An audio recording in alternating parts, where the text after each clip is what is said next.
Hello students, this is Kajal Chaturvedi. So we are going to discuss about the passive voice sentences जो आप पहले भी कई बार पढ़ चुके हो, बट आप लोगों को ये चीज़ें कॉन्सेप्ट काफ़ी क्लियर नहीं हुआ है आपका। ग्रामर के इस भाग में एक्टिव वॉइस तथा पैसिव वॉइस के विषय में आप काफ़ी कुछ पढ़ चुके हैं। एक बार फिर से आज हम इस बात पर डिस्कस करते हैं। पैसिव वॉइस को पढ़ने के लिए सबसे पहले आप एक चीज़ हमेशा ध्यान रखिए, आपको एक्टिव वॉइस, सारे एक्टिव वॉइस को आना बहुत ज़्यादा इंपॉर्टेंट होता है।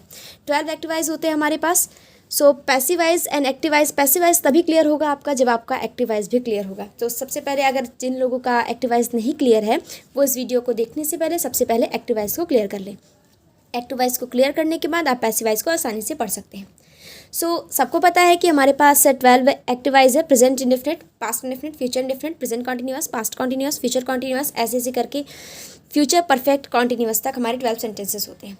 12 सेंटेंसेस में से हमें केवल बस 8 सेंटेंस की पैसिव बनानी होती है। आप यहाँ देख सकते हैं कि फ्यूचर कॉन्टिन्यूअस टेंस और present perfect continuous tense, past perfect continuous tense, past continuous tense, future continuous tense के आगे मैंने देखिए यहाँ कट का मार्क किया हुआ है। वो इसलिए किया हुआ है क्योंकि एक्टिव वॉइस तो आपके 12 होते हैं, लेकिन इनकी पैसिव सिर्फ 8 सेंटेंसेस की पैसिव बनाई जाती है, जो कि जिसमें से फ्यूचर कॉन्टिन्यूअस टेंस और 3 परफेक्ट कॉन्टिन्यूअस टेंस की पैसिव नहीं बनती है, और इन बचे 8 एक्टिव वॉइस की पैसिव हम बनाते हैं। पैसिव वॉइस और एक्टिव वॉइस यानी कि जो आपके सक्रिय सेंटेंसेस होते हैं, जो आप बोल सकते हो कि जैसे जब हम कोई काम किसी के द्वारा करवाते हैं या हमारा ही काम किसी और ने किया होता है और उस सेंटेंस को हम किसी को बता रहे होते हैं, तो वो सेंटेंस हमारा पैसिव वॉइस का टेंस होता है। जैसे मैंने एक एग्जांपल, यहाँ कुछ एग्जांपल्स देखिए, नीचे लिखे हुए हैं। मैं फल खरीदता हूँ, मैं फल खरीदता हूँ, ये हमारा एक्टिव वॉइस का सेंटेंस हो गया। मैं फल खरीदता हूँ, ये एक्टिव वॉइस का सेंटेंस है। लेकिन अगर मैं किसी को बता रहा हूँ कि ये जो फल हैं केवल मेरे द्वारा ही खरीदे जाते हैं, तो मेरे द्वारा फल खरीदा जाता है, मेरे द्वारा फल खरीदा जाता है। ये हो गया हमारा पैसिव वॉइस का एग्जाम्पल, और इधर लिखा हुआ है एक्टिव वॉइस का एग्जाम्पल। एक्टिव वॉइस में मैंने डायरेक्टली एक सेंटेंस बोला कि मैं फल खरीदता हूँ, और इसी सेंटेंस को मैंने थोड़ा सा घुमा कर बोला कि मेरे द्वारा फल खरीदे जाते हैं। तो ये सेंटेंस आपका, ये जो एग्जाम्पल है, ये पैसिव वॉइस का एग्जाम्पल है, और इधर का जो सेंटेंस दिखा हुआ है ये आपके एक्टिव वॉइस का एग्जाम्पल है। अब कुछ लोगों को ऐसा लगता है कि अगर पैसिव वॉइस में जब तक द्वारा नहीं आता है तब तो वो पैसिव वॉइस नहीं मानी जाती है।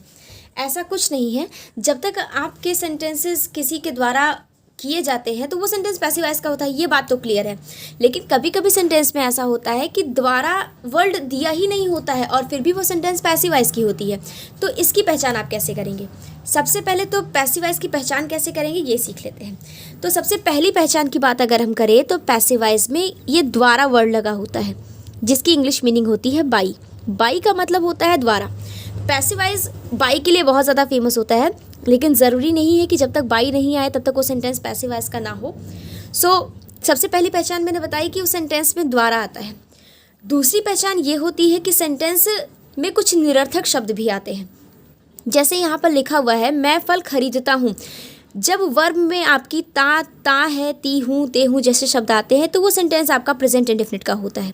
लेकिन यहाँ पर आप देख सकते हैं कि वर्ब में वर्ब पास्ट की तरह आई है, और जाता है जो वर्ड है ये निरर्थक शब्द है, इसका कोई अर्थ नहीं है। वैसे तो जाने की मीनिंग गो होती है, लेकिन क्या आप यहाँ जाने की मीनिंग गो लगा सकते हो? नहीं लगा सकते हो। आप बस वर्ब की मीनिंग लगाओगे। ये वर्ड आपके निरर्थक है, जो कि ये दर्शा रहे हैं कि ये काम किसी और के द्वारा किया गया है, या ये काम किसी के द्वारा किया गया है। तो खरीदा जाता है ये जो शब्द है, जिससे हमें ये पता चलता है कि ये पैसिव वॉइस की पहचान है। जैसा कि आप दूसरे भी एग्जाम्पल में देख सकते हैं, वह मुझे बुलाती है। अब बुलाती है वर्ब में ता है, ती है, आया है, ये एक्टिव वॉइस है। क्लियर हुआ आपका? ये प्रेजेंट इंडेफिनिट है। अब इसी वर्ब, ये जो वर्ब है आपकी प्रेजेंट इंडेफिनिट की, ये पास्ट के रूप में आई है, और जाता है वर्ड एक्स्ट्रा है, ये फालतू में आया है, इसका कोई अर्थ नहीं है, इसकी हम इंग्लिश मीनिंग यहाँ ऐड नहीं करने वाले हैं। तो ये हुई आपकी पैसिव वॉइस की पहचान। ये दो पहचान आप अगर अच्छे से समझ जाते हैं तो इन दो पहचान के ज़रिए आप किसी भी पैसिव वॉइस को तुरंत पहचान सकते हैं। यहाँ मैंने सिर्फ प्रेजेंट इंडेफिनिट पैसिव वॉइस के एग्जांपल्स दिए हैं। मैंने बताया ना कि यहाँ 8 पैसिव बनेगी, तो मैंने एग्जांपल्स अभी सिर्फ प्रेजेंट इंडेफिनिट का दिया हुआ है। अगर हम पास्ट इंडेफिनिट की बात करें तो मैंने फल खरीदा, मेरे द्वारा फल खरीदे गए, खरीदे गए, वर्ब फिर से पास्ट की तरह आएगी और पास्ट वर्ब आने के बाद एक और वर्ड आएगा जो कि निरर्थक होगा, एक्स्ट्रा होगा, जिसका कोई मतलब नहीं होगा। ये आपका पहचान होता है पैसिव वॉइस का। तो ये दो पहचान होती है आपकी पैसिव वॉइस की। बाकी तो आप सेंटेंस पढ़ के तुरंत पहचान ही सकते हो कि अगर काम सेंटेंस पढ़ के अगर ऐसा लगता है कि ये काम किसी के द्वारा किया गया है, ये डायरेक्ट सेंटेंस नहीं है, ये इनडायरेक्टली सेंटेंस को बताया जा रहा है, तो आप तुरंत पहचान सकते हो कि ये पैसिव वॉइस का सेंटेंस है। सो पहचान आपकी क्लियर हो गई हो तो हम रूल की ओर बढ़ते हैं। अब नीचे ज़रा देखिए, मैंने लिखा है active to passive voice. Active to passive voice sentences हमेशा क्या होता है कि आपको एग्जाम्स में क्या होता है कि आपको एक्टिव वॉइस दिए जाते हैं और एक्टिव वॉइस से आपको पैसिव वॉइस बनाने के लिए कहा जाता है। कभी कभी ऐसा होता है कि आपको डायरेक्ट पैसिव वॉइस की हिंदी दी जाती है और आपको उसे ट्रांसलेशन करने के लिए कहा जाता है, ट्रांसलेट करने के लिए कहा जाता है। तो एक्टिव टू पैसिव में मैंने एक एक्टिव का यहाँ एग्जाम्पल लिखा हुआ है जिससे मैंने पैसिव बनाई है। मैंने ये फर्स्ट हिंदी का एग्जाम्पल यहाँ लिखा हुआ है, थोड़ा सा ऑब्जेक्ट डिफरेंस है, इसमें डिफरेंट है। आई बाई अ बुक, मैं एक किताब खरीदती हूँ या खरीदता हूँ। तो ये तो रही मेरी एक्टिव वॉइस की हिंदी। अगर मुझे इसकी पैसिव वॉइस बनानी है तो इसके कुछ रूल्स मैंने यहाँ लिखे हैं। अगर जब भी हम एक्टिव वॉइस से पैसिव वॉइस को कन्वर्ट करते हैं या चेंज करते हैं तो मैंने यहाँ लिखा है कि ऑब्जेक्ट यानी कि जो एक्टिव वॉइस है उसका मुझे ऑब्जेक्ट लेना है, जो एक्टिव वॉइस है उसका मुझे ऑब्जेक्ट लेना पड़ेगा। लेकिन किस रूप में? एज आ सब्जेक्ट, एक सब्जेक्ट की तरह इस ऑब्जेक्ट को हम निकाल लेंगे। तो मैंने इस ऑब्जेक्ट को एक सब्जेक्ट की तरह यहाँ पैसिव वॉइस बनाने के लिए निकाल लिया। उसके बाद प्रेजेंट इंडेफिनिट की पैसिव बनाने के लिए हमेशा याद रखिए कि helping verb is am are ही लगेगी। कभी भी हम प्रेजेंट इंडेफिनिट की पैसिव बना रहे होते हैं तो उसकी helping verb is am are ही होती है। और उसके बाद क्या करते हैं कि जो वर्ब है हमारी उसकी थर्ड फॉर्म लगाते हैं। हमेशा याद रखिए पैसिव वॉइस कोई भी हो, चाहे वो इम्परेटिव की पैसिव वॉइस हो, चाहे वो टेंस की पैसिव वॉइस हो, वर्ब की थर्ड फॉर्म हमेशा लगती है। पैसिव वॉइस में कभी भी वर्ब की सेकंड या वर्ब की फर्स्ट फॉर्म नहीं लगती है। ओके, सो ऑब्जेक्ट मैंने यहाँ निकाल लिया एज अ सब्जेक्ट। उसके बाद मेरे पास 3 हेल्पिंग वर्ब थी, 3 में से मुझे कोई एक हेल्पिंग वर्ब लगानी थी। अब इज़ एम आर का यूज़ कहाँ होता है वो आप काफ़ी अच्छे तरीके से जानते हैं। इज़ हम सिंगुलर सब्जेक्ट के साथ यूज़ करते हैं, एम हम आई के साथ ओनली यूज़ करते हैं और आर जितने भी प्लूरल सेंटेंसेस होते हैं, प्लूरल सब्जेक्ट्स होते हैं, हम उनके साथ यूज़ करते हैं। तो सब्जेक्ट निकालने के बाद मैंने सिंगुलर था, अ बुक एक किताब, सिंगुलर है, एक वचन है, तो मैंने उसके साथ इसका यूज़ किया। वर्ब की थर्ड फॉर्म का मुझे यूज़ करना था तो मैंने यहाँ वर्ब की थर्ड फॉर्म बॉट का यूज़ किया। उसके बाद अब बचा के यहाँ पर मेरा एक सब्जेक्ट बचा है। मैंने यहाँ लिखा है कि सब्जेक्ट को एज अ ऑब्जेक्ट लिखना है। जो मेरा सब्जेक्ट है मुझे एज अ ऑब्जेक्ट लिखना है। अब आप लोगों के दिमाग में आ रहा होगा ऑब्जेक्ट तो 2 होते हैं, एक होता है माई और दूसरा होता है मी, तो हम यहाँ मी ही क्यों लगा सकते हैं, हम तो माई भी लगा सकते हैं। हमेशा याद रखिए ऑब्जेक्ट कन्वर्ट होकर माई तभी आएगा जब उसके साथ कोई ना कोई नाउन होगी। अगर उसके साथ कोई ना कोई नाउन नहीं है तो आप यहाँ माई का यूज़ नहीं कर सकते हैं। यहाँ पर आपको सारे के सारे पॉजिटिव ऑब्जेक्ट्स का यूज़ करना पड़ेगा। So subject as a object, ये जो सब्जेक्ट था मुझे एज अ ऑब्जेक्ट लिखना है और उसके पहले मुझे बाई वर्ड जोड़ना है। बाई ये जो मीनिंग है मुझे यहाँ पर ऐड करना पड़ेगा। अ बुक इज़ बॉट यानी कि वर्ब की थर्ड फॉर्म बाई मी, मेरे द्वारा, बाई मी मेरे द्वारा एक पुस्तक खरीदी जाती है या एक पुस्तक मेरे द्वारा खरीदी जाती है। अब एक कॉन्सेप्ट हम आपका और क्लियर कर देते हैं, जो मैंने भी बताया कि आई चेंज होकर यहाँ मी आएगा, माई नहीं आएगा। माई तब आएगा जब इसके साथ कोई ना कोई नाउन होगी।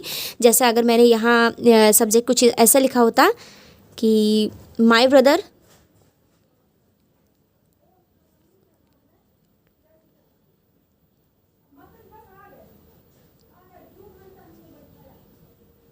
बाइज अ बुक, मेरा भाई एक किताब खरीदता है, तब हम इसकी अगर पैसे बनाते तो a book is bot by my brother फिर हो जाता। लेकिन अभी यहाँ क्योंकि यहाँ माई के साथ कोई ना कोई ऑब्जेक्ट आया है, जब ऑब्जेक्ट आएगा तभी माई आएगा, अकेला माई नहीं लग सकता है। यहाँ माई के साथ आपको कोई ना कोई ऑब्जेक्ट ऐड करना पड़ेगा, कोई ना कोई नाउन ऐड करनी पड़ेगी। अगर नाउन नहीं है तो आप तुरंत आई को मी में चेंज कर दीजिए। ओके, सो रूल्स के अकॉर्डिंग आपको ये चीज़ें समझ में आ गई। अब जैसा कि मैंने एक और बात बताई थी कि ज़रूरी नहीं है कि पैसिव वॉइस में जब तक बाई वर्ड नहीं आता है तब तक आपकी पैसिव वॉइस नहीं होती है। सो कुछ ऐसे भी एग्जांपल्स हमने यहाँ लिख रखे हैं जिनमें बाई वर्ड तो नहीं आया है बट वो पैसिव वॉइस का है। जैसे मैंने यहाँ 4th एग्जाम्पल दिया हुआ है।